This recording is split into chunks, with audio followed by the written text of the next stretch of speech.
Excellency Emmanuel Macron, President of the French Republic, Mayor Emmanuel Gregoire, Marcel Cavanda, President of Ibuka France, senior government officials, members of the diplomatic corps, distinguished ladies and gentlemen. I would like to thank the survivor who has just spoken, Jean Muyombano. It's not part of my speech, but let me say a small thing. The events she described are very familiar to me in many ways. One, it seems in Rwanda, there was bound to be a cycle of 30 years in which such tragedies would take place, because what she described 30 years or so, 34, before that, we experienced another tragedy in which that time I was 4 years old, and my family and others became refugees in a neighboring country. I grew up in a refugee camp for over 20 years. So it happened in 1960s, and then it happened in 1994. Of course, what happened in 94 has no comparison.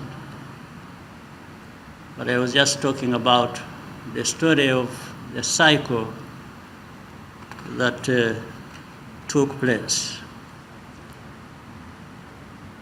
So the events of the genocide against the Tutsi are within living memory. And so the work of memory necessarily begins with their word.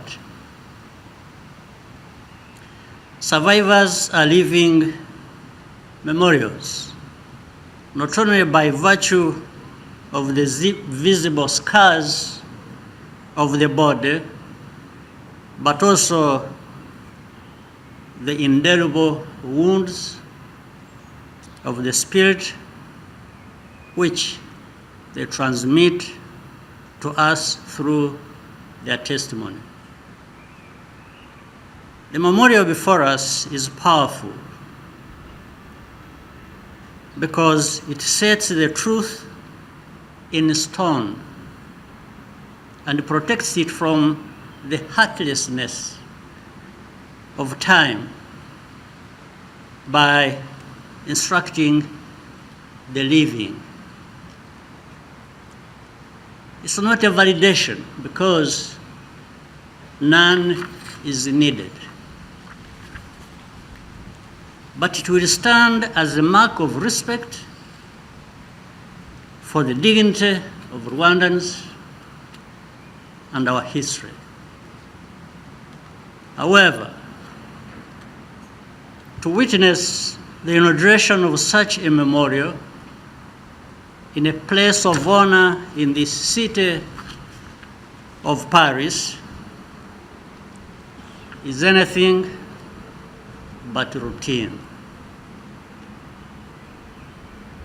I want to thank the city of Paris and its mayor, Emmanuel Gregoire, as well as the former mayor, Anne Hidalgo, for making this possible.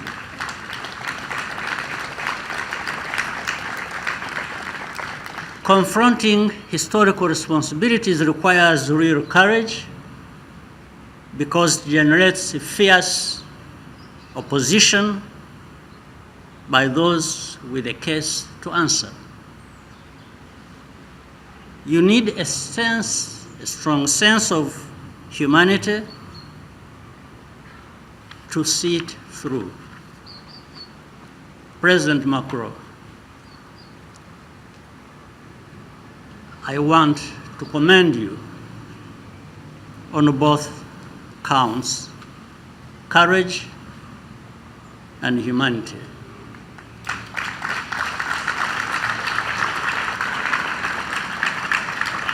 Five years ago, you took a risk and came to Kigali following the release of two independent reports, one commissioned by your government, the other by Rwanda, but arriving at similar conclusions. You acknowledge that France could have stopped the genocide but did not. In response, I described the words as something more valuable than an apology, namely the truth. This door was first opened by President Nicolas Sarkozy, and I wish to commend him today.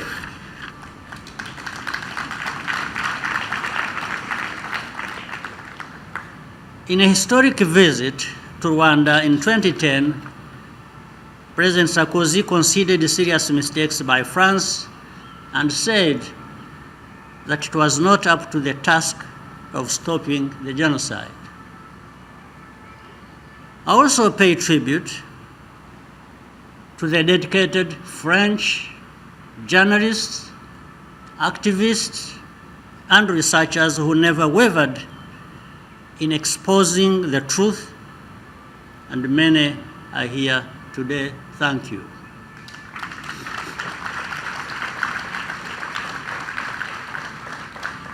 Your efforts to make sure that the story was told have saved countless lives and conferred dignity on the victims. The genocide against the Tutsis was foreseeable and in fact foreseen, and France was in a unique position to observe and to act.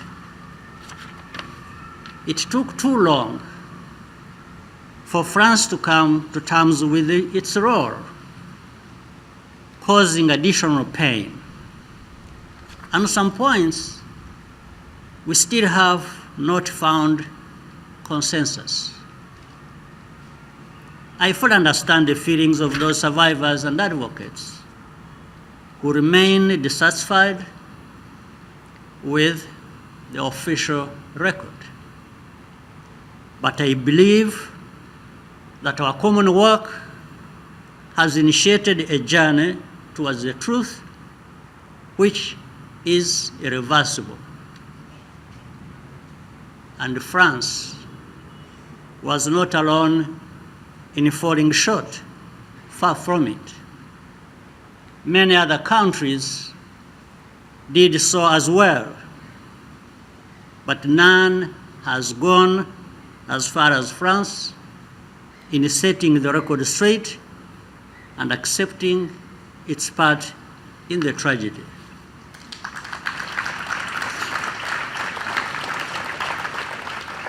We also appreciate the notable efforts that have been made by France to try genocide perpetrators living here and to criminalize genocide denial that work must continue. Settling scores on traps, settling scores, only traps all of us in the past. We needed to walk free from the tongue of lies, and we have. Then, as now, France serves as a pen holder for African affairs at the United Nations and in other forums. As a result, France will naturally be held to a higher standard, factually and morally, whenever the echoes of history intrude on current affairs on our continent. I hope that France realizes the weight and meaning of the special responsibility. It is not easy, but it is vitally important. And this memorial symbolizes those higher expectations. Rwanda emerged from the experience of genocide and the international response to it without illusions of any sort. One certitude is that the main responsibility for the genocide is located within our own society as Rwandans. Others contributed, but you cannot blame them more than we do ourselves. That attitude has liberated us to look within ourselves and our traditions for the solutions needed to change our society for the better, for all Rwandans. Rwanda's determination to overcome its tragic history and ensure that it is never repeated has never waned and never will. We are deliberate about educating our young people to sustain and expand the progress we have made, however modest that may be. Acts of intimidation and pressure, no matter how powerful the source, only gives us more strength to stand very firm. Overcoming history requires political will on all sides, and in today's world, that is uncommon. I therefore would like to close by reiterating our appreciation and respect for President Macron's clarity and resolve. The work we are doing together will give future generations the tools to build and sustain the peace and understanding which we seek. That is the deeper significance of this moment. I thank you for your kind attention.